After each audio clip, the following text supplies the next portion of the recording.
Irmãos, 1 Samuel capítulo 7, poder sentar, nos diz assim a palavra do Senhor. Então os homens de Quiriate Jearim vieram e levaram a arca do Senhor à casa de Abinadab, que fica na colina, e consagraram Eleazer, filho de Abinadab, para que guardasse a arca do Senhor. Desde aquele dia a arca ficou em Quiriate Jearim, e tantos dias se passaram que chegaram a 20 anos. E toda a casa de Israel dirigia lamentações ao Senhor. Samuel falou a toda a casa de Israel, dizendo: se é de todo o coração que vocês estão voltando ao Senhor, então tirem do meio de vocês os seus deuses estranhos e os astarotes, preparem o coração ao Senhor e sirvam somente a Ele. Ele livrará vocês das mãos dos filisteus. Então os filhos de Israel tiraram de seu meio os Baalins e astarotes e serviram somente ao Senhor. Samuel disse mais: congregue todo Israel em Mispa e eu vou orar por vocês ao Senhor. Congregaram-se em Mispa, tiraram água e a derramaram diante do Senhor. Jejuaram todo aquele dia e disseram: nós pecamos contra o Senhor. E Samuel julgou os filhos de Israel em Mispa. Quando os filisteus ouviram que os filhos de Israel estavam congregados em Mispá, os governantes dos filisteus saíram para atacar o povo de Israel. Quando os filhos de Israel ouviram isso, tiveram medo dos filisteus. Então os filhos de Israel disseram a Samuel: não cesse de clamar ao Senhor nosso Deus por nós, para que Ele nos livre das mãos dos filisteus. Então Samuel pegou um cordeiro que ainda mamava e o sacrificou em holocausto ao Senhor. Samuel clamou ao Senhor por Israel e o Senhor lhe respondeu. Enquanto Samuel oferecia holocausto, os filisteus chegaram para lutar contra Israel. Mas naquele dia, o Senhor trovejou com grande estrondo sobre os filisteus. Eles entraram em pânico e foram derrotados pelo povo de Deus. Aleluia. Os homens de Israel saíram de Mispá, perseguiram os filisteus e os derrotaram até baixo de Bet-car. Então Samuel pegou uma pedra e a pôs entre Mispa e Sem, e lhe deu o nome de Ebenezer, dizendo: até aqui nos ajudou o Senhor. Assim os filisteus foram abatidos e nunca mais vieram ao território de Israel, porque a mão do Senhor esteve contra eles todos os dias de Samuel. As cidades que os filisteus haviam tomado foram devolvidas, desde Ecrom até Gate, e até os territórios ao redor delas, Israel tirou das mãos dos filisteus. E houve paz entre Israel e os amorreus. E Samuel julgou Israel durante todos os dias da sua vida. De ano em ano fazia uma volta, passando por Betel, Gilgal e Mispa, e julgava Israel em todos estes lugares. Porém voltava a Ramá, porque a sua casa estava ali, onde julgava Israel, e onde edificou um altar ao Senhor. Amém, irmãos? Meus irmãos, eu queria falar nessa noite sobre restauração espiritual. Restauração espiritual. Durante as últimas semanas nós aprendemos aqui, vimos uma série de derrotas do povo de Israel. E nós vimos o que pode acontecer quando nós estamos vivendo longe do Senhor. Quando nós nos afastamos de Deus, a mão de Deus pesa contra nós. E nós somos colocados à mercê dos nossos próprios inimigos. Quando nós olhamos para a história de Israel, meus irmãos, nós vemos uma história de altos e baixos. O povo de Israel, por muitas vezes, se afastou do Senhor, se desviou dos caminhos de Deus, quebrou a aliança contra Deus. E sempre que isso acontecia, Deus, por misericórdia, levantava profetas, levantava juízes, levantou homens de Deus como Samuel para restaurar o povo de Deus. E é sobre isso, irmãos, que eu gostaria de falar, sobre restauração espiritual. Muitas vezes nós precisamos de restauração. Um dos exemplos mais conhecidos sobre restauração é a história de um homem chamado John Newton. Não sei quantos já ouviram. John Newton, um herói da fé aí da história da igreja, um grande homem de Deus. Newton, ele foi criado em um lar que conhecia os princípios cristãos. Ele cresceu na igreja, era filho de crentes, cresceu em um lar cristão, mas ainda muito jovem, John Newton abandonou completamente a sua fé. ele tornou-se um marinheiro e mais tarde envolveu-se profundamente no tráfico de escravos. Na época da escravatura, John Newton, ele era traficante de escravos. Abandonou completamente o Senhor. Sua vida era marcada pela imoralidade, o que era muito comum dos marinheiros naquela época: prostituição, imoralidade, roubos, violência, blasfêmia e completa indiferença a Deus. Ele mesmo afirmou que havia chegado a um ponto em que era conhecido entre os marinheiros por sua perversidade e linguagem ofensiva. Ele largou tudo que aprendeu dos seus pais, tudo que aprendeu na igreja, na sua juventude, e se tornou um homem depravado e foi para longe de Deus. Em março de 1748, durante uma viagem tempestuosa no mar, o seu navio, que era lançado de um lado para o outro pelos ventos, estava à beira do naufrágio. Diante da morte iminente, em sua biografia, diz que Newton clamou pela misericórdia de Deus. Ele se lembrou daquilo que seu pai e sua mãe haviam ensinado, aquilo que ele ouviu na igreja. Aquele momento não produziu uma transformação instantânea em todos os aspectos de sua vida, mas marcou o início de seu retorno ao Senhor. Com o passar dos anos, Deus foi tocando no coração dele, o Espírito Santo de Deus, porque o Espírito Santo de Deus toca e convence o crente. E por mais que alguém se afaste dos caminhos de Deus, eu creio que se é eleito de Deus, se passou por novo nascimento, se é filho verdadeiro de Deus, será chamado por Deus. E com o passar dos anos, Newton abandonou o tráfico de escravos.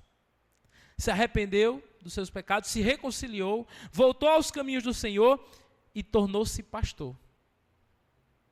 E passou a dedicar sua vida não mais a traficar escravos, mas a proclamar o Evangelho. Foi esse homem, John Newton, que mais tarde escreveu o famoso hino Amazing Grace. Quem conhece esse hino? Maravilhosa graça. Graça de Deus sem par. Meus irmãos, John Newton escreveu esse hino para mostrar que a graça de Deus perdoa até os mais imorais pecadores, e até aqueles que abandonaram os caminhos de Deus e foram para longe do Senhor, podem ser recebidos de volta como filho pródigo e serem recebidos pelo Senhor. A história de John Newton, irmãos, ilustra a verdade de 1 Samuel capítulo 7, que nós acabamos de ler. Não importa quão longe alguém tenha ido, ou quantos anos tenha vivido distante de Deus. Israel aqui viveu 20 anos longe do Senhor. Quando há arrependimento genuíno, quando alguém está disposto a se retornar para o Senhor, Deus continua sendo um Deus que restaura, perdoa e transforma vidas pela graça. Meus irmãos, Deus deseja restaurar, e se eu pudesse resumir todo esse texto em uma frase, eu diria que Deus restaura, sustenta e concede vitória ao seu povo, quando este abandona seus ídolos, depende exclusivamente dele e reconhece a sua graça. Deus restaura, meus amados irmãos. Amém? Após a captura da arca, lá no capítulo 4, Deus demonstrou sua soberania entre os filisteus. Os irmãos se lembram. O povo de Israel quis usar a arca como uma espécie de amuleto, mas eles foram derrotados. E nos capítulos 5 e 6, a arca é levada para o templo de Dagon. E lá, meus amados irmãos, nós vemos como Deus mostra a sua soberania entre os filisteus, derrubando Dagon e enviando juízo sobre os inimigos. Passa-se o tempo, a arca volta para Israel. Nós vimos aqui na semana passada, com o nosso irmão Miro. A arca voltou para Israel, mas a simples presença da arca não resolveu o problema de Israel. Eu não sei se você parou para observar isso, mas no capítulo 6, a arca volta para Israel, mas não há uma transformação do povo. Tanto que o povo temem por sua própria vida e deixam a arca na cidade de Kiriat Jearim. Eles não se voltaram completamente para Deus. A simples presença da arca não resolveu o problema espiritual do povo. Assim como a simples presença em uma igreja ou alguma atividade religiosa não resolve o nosso problema espiritual. Porque o verdadeiro problema nunca foi a ausência da arca, era a ausência de arrependimento. Era a ausência de comunhão com Deus, era a ausência de contrição, a ausência de confissão, a ausência de se voltar para o Senhor de todo o coração, reconhecendo que eles estavam errados e que Deus estava disposto a perdoá-los. E é por isso, meus irmãos, que o capítulo 7 narra não a volta da arca, isso é no capítulo 6. O capítulo 7 narra a volta do povo para o Senhor. O capítulo 7 narra a restauração do povo de Israel. E eu queria falar sobre essa restauração em 3 momentos com os irmãos. Primeiro, dos versículos de 1 a 6, onde nós vemos que a restauração começa quando o povo abandona seus ídolos e volta-se para Deus. A restauração começa quando o povo abandona seus ídolos e volta-se para Deus. O texto começa mostrando que a arca permanece em Kiriat Jearim, e ali ela fica durante 20 anos, irmãos. Durante 20 anos a arca permaneceu ali. Irmãos, o que são 20 anos? 20 anos é uma geração inteira de jovens crescendo. 20 anos são 2 décadas de opressão dos filisteus. 20 anos, a arca estava no meio do povo de Deus, mas o povo não se voltava para Deus. Se você observar no versículo 2, diz que durante esses 20 anos algo acontece. Versículo 2 diz que toda a casa de Israel dirigia o quê? Lamentações ao Senhor. O povo reclamava, o povo lamentava, o povo se lembrava do passado. E quantas vezes, meus irmãos, nós percebemos que há algo de errado em nossa vida espiritual e a gente faz como o povo de Israel, a gente lamenta, a gente reclama. Reclamamos de nós mesmos, de Deus, dos outros irmãos, da igreja, ou do que quer que seja, mas e fica apenas no estado da lamentação, não se volta para o estado da restauração. A arca estava ali, Deus estava disponível, o povo estava lamentando, mas o povo não se voltava para Deus. Meus irmãos, e todo aquele sofrimento que o povo estava passando finalmente produziu aquilo que a prosperidade não havia produzido. Uma consciência da necessidade de Deus. Então, nós vimos que os primeiros capítulos, eles mostram a ascendência de um novo profeta, de um homem escolhido por Deus. O seu nome é Samuel. E Samuel agora, diferente de Eli e de seus filhos, vai mostrar para Israel o que eles precisam fazer para se voltar para o Senhor. Veja, durante todo o tempo que Eli e seus filhos, Ofni e Finéias, estiveram ministrando no templo, que naquela época estava em Siló, eles nunca deixaram de oferecer sacrifícios, o templo estava funcionando, mas eles não conduziam o povo de volta para o Senhor. Samuel agora se levanta, irmãos, e conduz o povo ao caminho da restauração. E Samuel convida todo o povo para essa cidade, a cidade de Mispá. A palavra Mispá significa, essa região, Mispá significa torre de vigia. E ali eles se reúnem. A ideia aqui é que eles estão ali para repensar a vida deles com Deus. Eles estão ali para repensar a aliança, repensar o seu relacionamento com o Senhor. E muitas vezes, irmãos, nós precisamos fazer isso. Você que está aqui, que é casado, de tempos em tempos, você tem que sentar com a sua esposa, com o seu marido e fazer um realinhamento, um check-up do seu casamento. Quem aqui é empresário, tem irmãos aqui que são empreendedores, você sabe muito bem. De tempos em tempos você tem que se reunir com a equipe da sua empresa e fazer um realinhamento, repensar onde vocês têm acertado, onde vocês têm errado. E foi a primeira coisa que Samuel faz no seu ministério. Ele reúne o povo em Mispá para relembrar aonde eles estão. E ali, meus irmãos, Samuel se volta para aquele povo e mostra 3 exigências. 3 exigências para que houvesse uma transformação e uma mudança na vida deles. A primeira exigência que Samuel diz para eles é que eles precisavam voltar-se ao Senhor de todo o coração. Eles precisavam voltar-se ao Senhor de todo o coração. Olha só, se é de todo o coração que vocês estão voltando ao Senhor. Era a primeira coisa que eles precisavam fazer. Voltar ao Senhor de todo o coração. Meus irmãos, uma verdadeira mudança na vida de uma pessoa começa com isso. Nós precisamos voltar a Deus de todo o coração. Não há restauração enquanto há impedimentos. Não há restauração enquanto nós estamos com o coração dividido. Enquanto a gente fica olhando para o passado. Nós temos que voltar ao Senhor de todo o coração. sem pensar duas vezes, sem restrições. Nós precisamos voltar ao Senhor. E essa expressão, voltar-se ao Senhor, no Antigo Testamento, irmãos, está muito ligado com o arrependimento. O povo de Deus precisa se arrepender dos seus pecados. E o arrependimento não era para aquele povo, ou não é para nós apenas algo que nós passamos no dia da nossa conversão, ou quando a gente levanta a mão e vai à frente pela primeira vez. O arrependimento é uma necessidade que nós temos diária. Quantas vezes nós falhamos? Quantas vezes nós pecamos? E nós temos o Espírito Santo de Deus em nossa vida, amém, irmãos? A Bíblia ensina isso. E qual é a obra do Espírito Santo em nossa vida, irmãos? O Espírito Santo nos convence do pecado, da justiça e do juízo. Ele nos mostra que nós estamos errados. Ele nos mostra onde nós temos falhado. Ele nos mostra onde nós temos quebrado a nossa aliança com Deus. Ele nos confronta. E isso nos leva ao arrependimento, que significa mudança de mente, mudança de direção. E aqui é usado na expressão em 1 Samuel capítulo 7 como voltar-se para Deus. É a mesma coisa. É mudar de direção. Eles estavam indo numa direção de adorar ídolos distantes do Senhor, e eles precisavam se arrepender, precisavam se voltar para a presença do Senhor. E o que é arrependimento, irmãos? Se puder anotar bem aqui, irmã Mônica, o que eu vou dizer, eu gosto sempre de lembrar isso. O que significa arrependimento?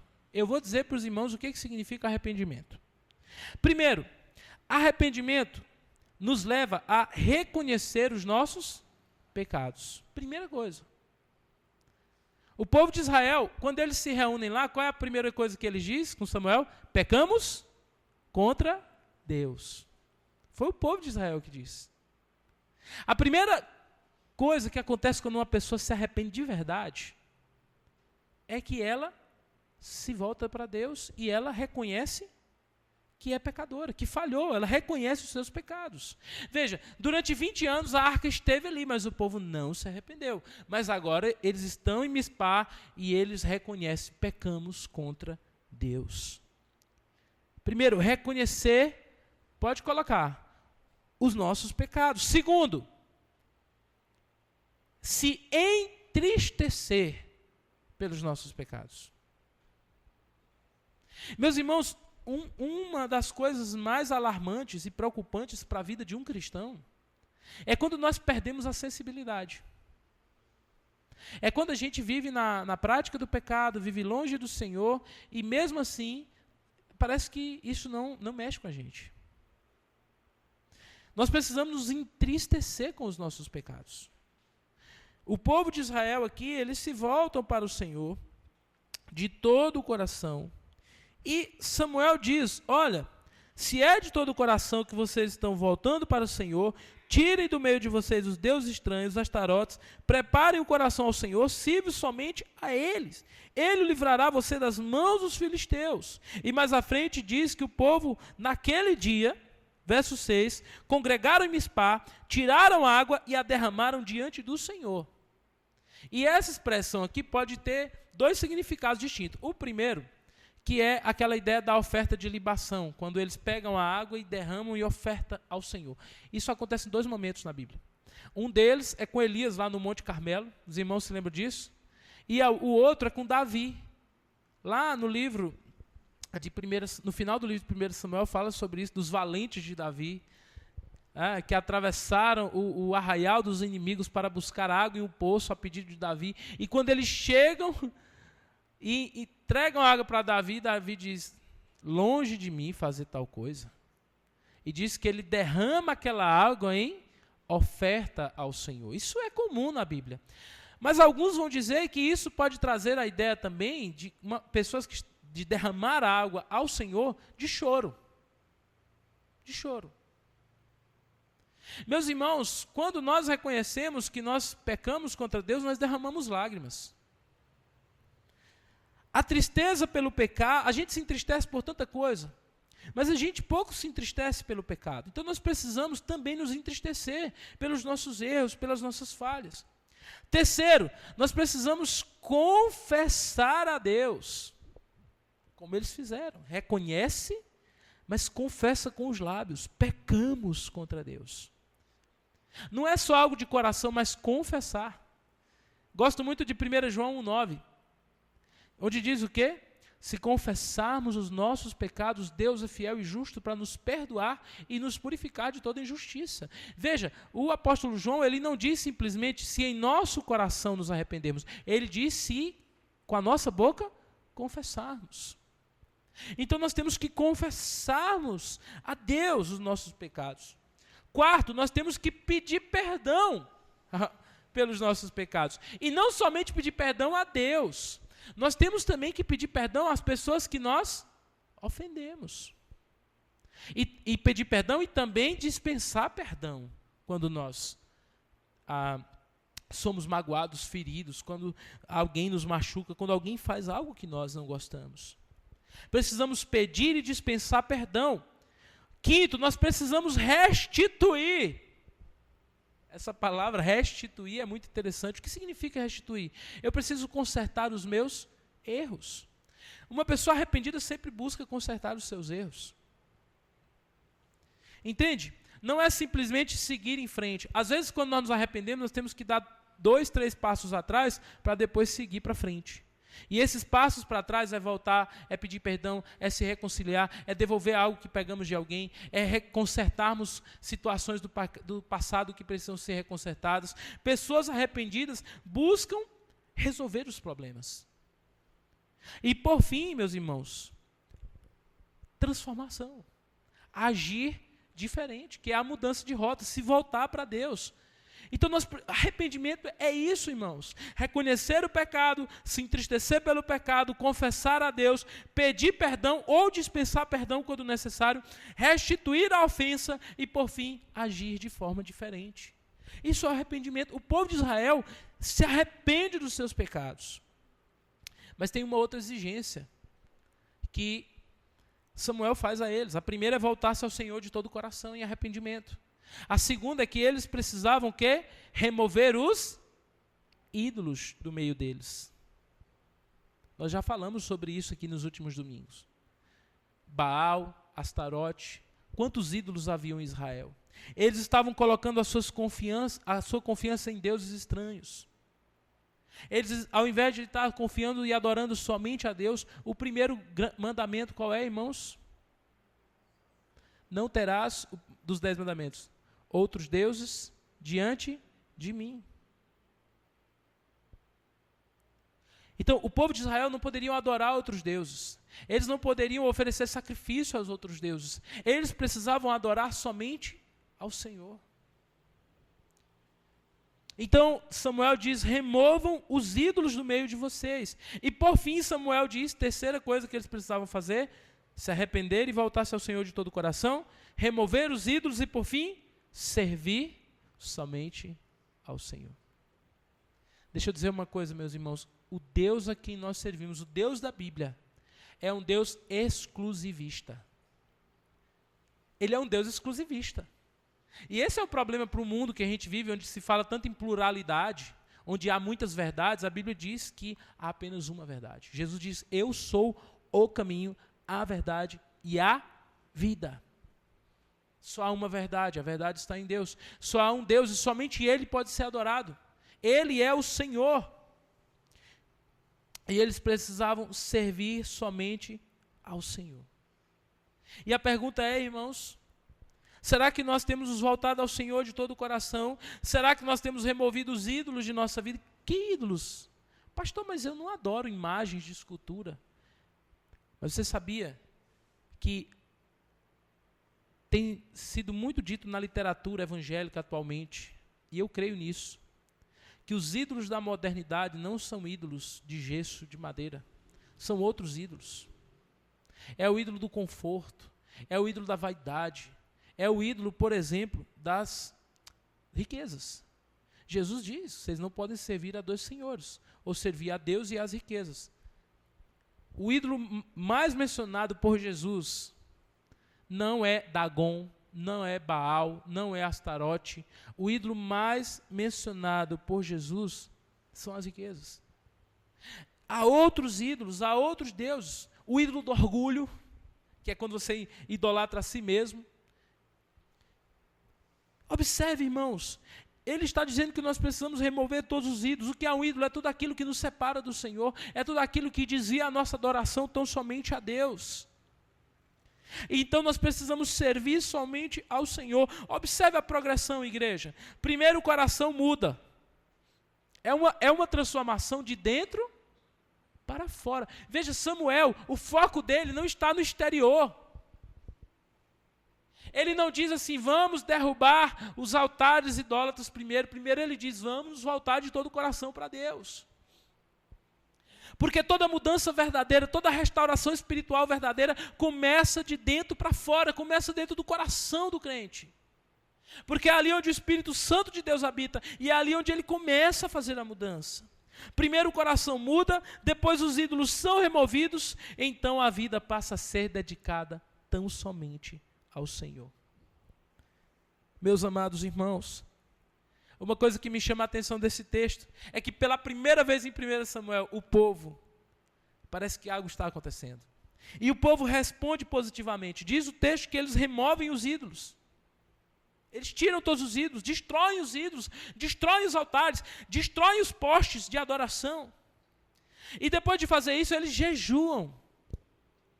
Eles confessam seus pecados e eles se reúnem. Gosto muito que ele traz a ideia de que o povo se congrega em Mispá.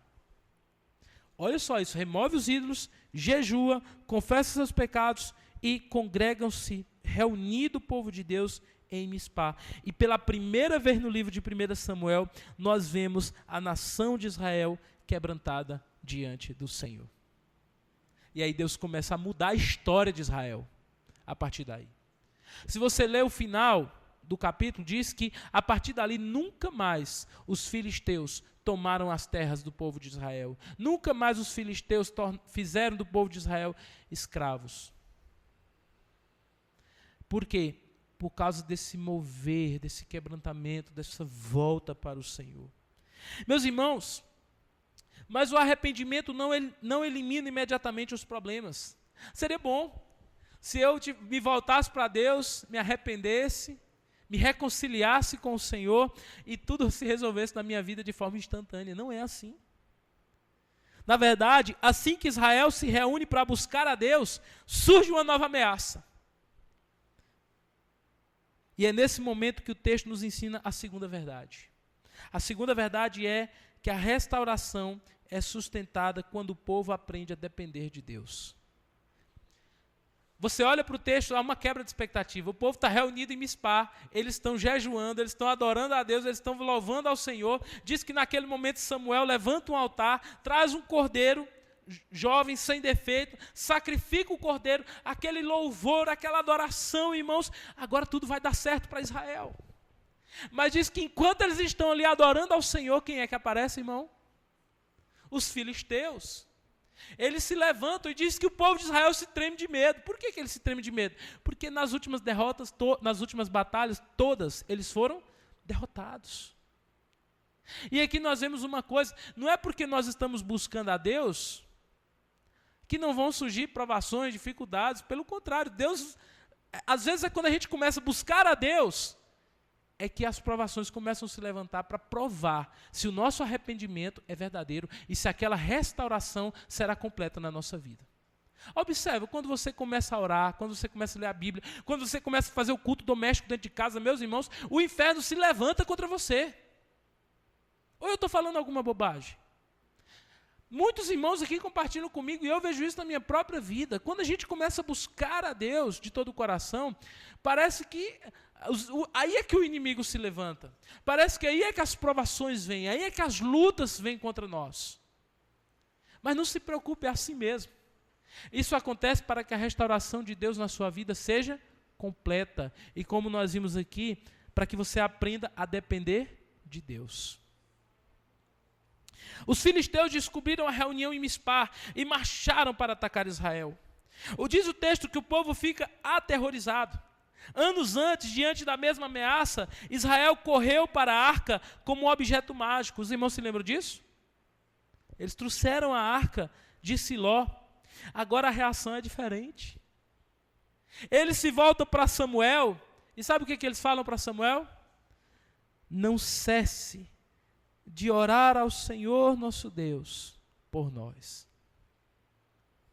Meus irmãos, olha, quando o inimigo se levanta contra nós, quando as provações, quando o inferno se levanta contra a nossa casa, quando as lutas vêm, a maior arma que nós podemos recorrer é a oração. E é isso que eles fazem. Eles pedem a Samuel: intercedam por nós. Interceda, ore por nós. Não mais a confiança na arca, não mais a confiança em um amuleto, mas agora a confiança de que Deus se levantaria em favor deles. A nossa confiança precisa estar no Senhor, inteiramente nele. A confiança aqui deixa de estar em símbolos religiosos e passa a estar no próprio Deus.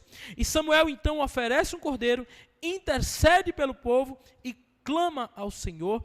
E enquanto Samuel ora, diz o texto bíblico que Deus age. E diz que o Senhor troveja dos céus contra os filisteus. Os filisteus se desesperam. Eles começam a se bater um no outro, são confundidos. E Israel obtém vitória. E a vitória vem das mãos do Senhor. O destaque do texto não está na força militar de Israel, está na intervenção soberana de Deus por eles. O mesmo povo que antes confiava em si mesmo, agora aprende que a vitória pertence ao Senhor. Eles agora estão aprendendo. E o povo de Israel começa a entender aqui uma coisa: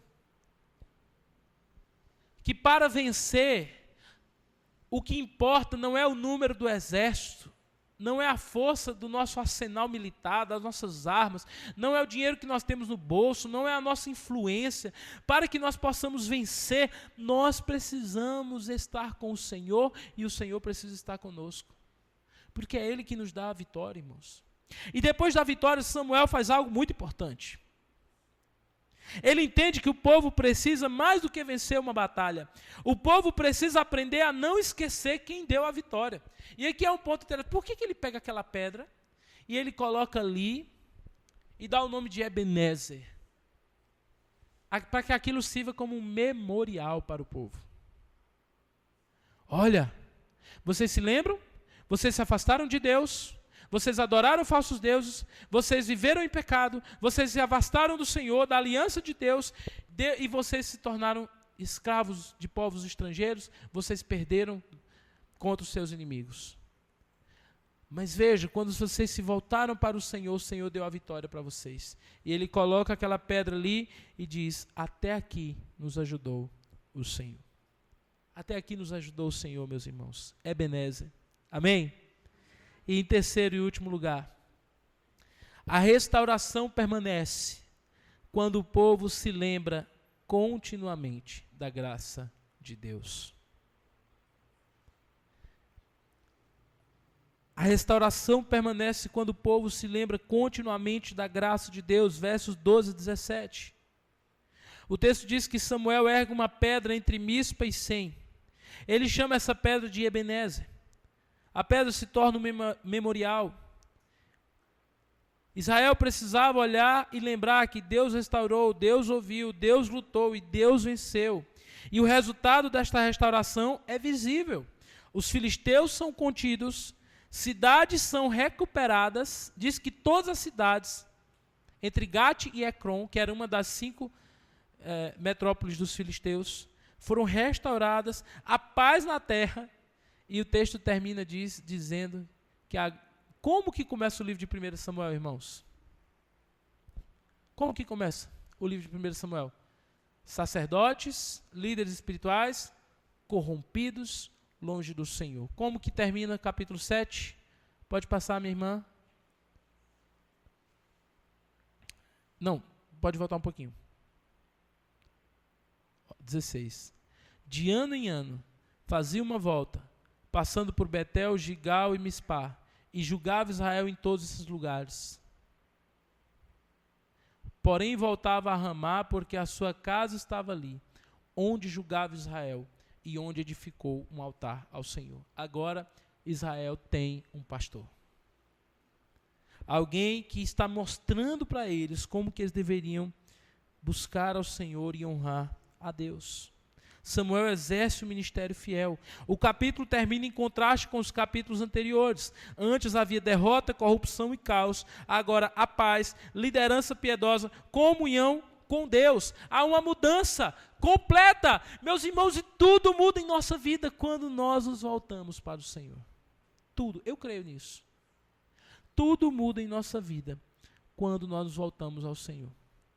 Se você olha para a sua vida e vê que não há paz no seu lar, você vê que há necessidade de mudança em sua vida, em seu relacionamento com Deus. Você começa a perceber que coisas na sua vida não estão andando alinhadas com o coração do Senhor. Remorso no seu coração, prioridades invertidas, distanciamento de Deus, não há vida de oração, não há leitura da palavra. Tudo isso mostra que há um distanciamento do Senhor. Mas esse texto nos mostra que quando nos voltamos para Deus, tudo muda em nossa vida. Mas o mais interessante, irmãos, é como que esse texto aponta para Cristo. Algumas coisas aqui nos mostram e nos levam a Cristo. Primeiro, Samuel. Samuel aponta para Cristo. O texto diz que Samuel intercedia pelo povo. Hoje, nós temos também alguém que intercede por nós. Cristo é o mediador perfeito que vive para interceder pelos seus. Samuel orava por Israel. Hoje nós temos Jesus sentado à destra de Deus e diz que Ele intercede por nós, todos os santos. Há alguém que ora por você. Saiba de uma coisa, meu irmão e minha irmã, nós não estamos largados à própria sorte. Primeiro porque Jesus enviou o Espírito Santo Consolador, mas também porque Ele continua a interceder, a mediar por nós. Nós temos alguém que ora por nós. Outra coisa que eu vejo aqui é que aquele momento de reconciliação do povo com Deus é marcado quando Samuel levanta um altar, e ali no altar sacrifica o que, irmãos? Um cordeiro. E diz que é um cordeiro novo, perfeito. A Bíblia diz, irmãos, que a nossa reconciliação e a nossa restauração também passou por algo assim. Deus enviou o seu Filho, um cordeiro perfeito, o cordeiro de Deus que tira o pecado do mundo, que também foi imolado, foi sacrificado, teve o seu sangue vertido, derramado, para nos reconciliar com Deus, para nos trazer de volta para o Senhor. Veja, meus irmãos, antes da vitória de Israel, um cordeiro foi sacrificado. Antes da nossa vitória sobre o pecado, Cristo, o nosso cordeiro, foi sacrificado na cruz. Israel venceu os filisteus. Cristo venceu nossos maiores inimigos. Quem são os nossos maiores inimigos? O pecado, a morte, Satanás, esse mundo. Quando Samuel levanta uma pedra chamada Ebenezer, isso também aponta para Cristo. Quando Samuel diz, até aqui nos ajudou o Senhor. A maior evidência de que Deus nos ajuda não é uma pedra levantada num campo, irmãos. É uma cruz levantada no Calvário. Toda vez que nós olhamos para a cruz, nós podemos dizer, até aqui nos ajudou o Senhor. Ele tem nos ajudado. Concluindo, irmãos, 1 Samuel capítulo 7 nos apresenta o caminho da restauração espiritual. O povo se arrepende, o povo aprende a depender de Deus, o povo aprende a lembrar da graça de Deus. Essa é a lógica do texto. O arrependimento leva à dependência. A dependência conduz à intervenção de Deus. E a intervenção de Deus produz uma vida marcada pela graça. E tudo isso encontra sua plenitude em Cristo, que é o nosso mediador, nosso sacrifício, nossa vitória e nosso verdadeiro Ebenezer. Não é aquele ali não, viu? É Jesus. Meus amados irmãos, eu queria trazer algumas aplicações para nós. A primeira aplicação é, ao olhar para a sua vida, quando você olha para a sua vida, vida espiritual, matrimônio, família, vida profissional, todas as áreas da sua vida, você percebe que há algo que precisa de restauração? Há alguma mancha, alguma rachadura, alguma cicatriz, algo do passado que te atormenta, há alguma coisa que precisa de restauração na sua vida? Se sim, o Senhor deseja restaurar isso e transformar isso. Segunda aplicação, há algo que precisa de arrependimento. Tem alguma coisa que você entende que necessita de arrependimento na sua vida? Se sim, nós aprendemos aqui, coloca lá de novo, Mônica, o que é o arrependimento. Se você reconhece isso, você quer ser perdoado. 1 João 9, vamos lá? Se confessarmos os nossos pecados, Deus é fiel e justo para nos perdoar e nos purificar de toda injustiça. Quantos creem nessa promessa? Então vamos lá. Como que você vai fazer na sua vida para você experimentar isso? Se arrepender. E o que é arrependimento? Todos juntos? Reconhecer os nossos pecados, se entristecer pelos nossos pecados. Precisamos confessar os pecados a Deus. Precisamos pedir perdão pelos nossos pecados e perdoar, não só a Deus, o próximo também. Restituir ou buscar reconciliação e, por fim, mudança. Meu irmão, não deixe isso para depois. Se você percebe que tem ali uma pedra, não é que impede esse avanço, esse crescimento espiritual da sua vida, remova isso da sua vida em nome de Jesus por meio do arrependimento. Se arrependa. Outra aplicação, aprenda a depender de Deus. Assim como o povo de Israel venceu os filisteus sem lutar, nós temos que aprender que as maiores lutas nós vencemos sem lutar. Nós vencemos dependendo de Deus. Quantas vezes, irmãos, a gente luta, a gente se estressa, a gente fica nervoso, a gente acorda cedo, a gente vai em busca de resolver os problemas da nossa vida, e quando a gente percebe, passou 1, 2, 3, 4, 5 dias, a gente não orou. E a gente está pensando que vai vencer porque acordou cedo, porque está dando o seu melhor, porque está investindo nos melhores investimentos, porque está estudando bastante. Devemos nos lembrar de uma coisa, meus irmãos. É Deus quem nos dá a vitória. Nós precisamos depender mais. Nós precisamos depender mais de Deus. Nós precisamos confiar mais no Senhor. O texto bíblico diz: maldito é o homem que confia em si mesmo, confia no homem, na força do seu próprio braço, mas bendito, bem-aventurado, abençoado é o homem que teme ao Senhor e que confia no Senhor. Nós temos que confiar em Deus, irmãos. Nós temos que aprender que não é pelo nosso esforço, não é pela nossa persistência tão somente, e se tivermos que persistir, que seja diante do trono da graça de Deus. É ali onde a gente tem que persistir. É diante do Senhor, em oração, buscando a Deus, porque Ele nos dará a vitória.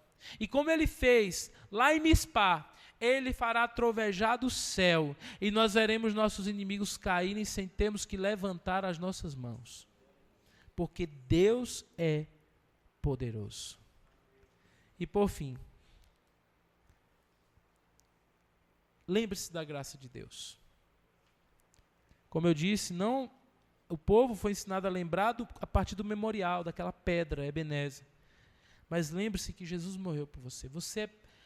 E aí eu vou aqui para uma parte que eu creio que é bíblica também. Você é filho de Deus. Se você já se arrependeu dos seus pecados, creu em Jesus, Deus já fez a melhor coisa que Ele podia fazer por você.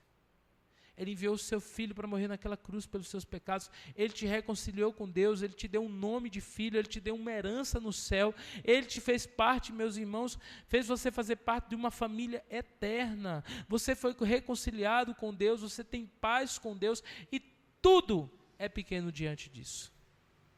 Agradeça, louve ao Senhor e diga: glória ao Senhor. Deus é bom. Amém, irmãos?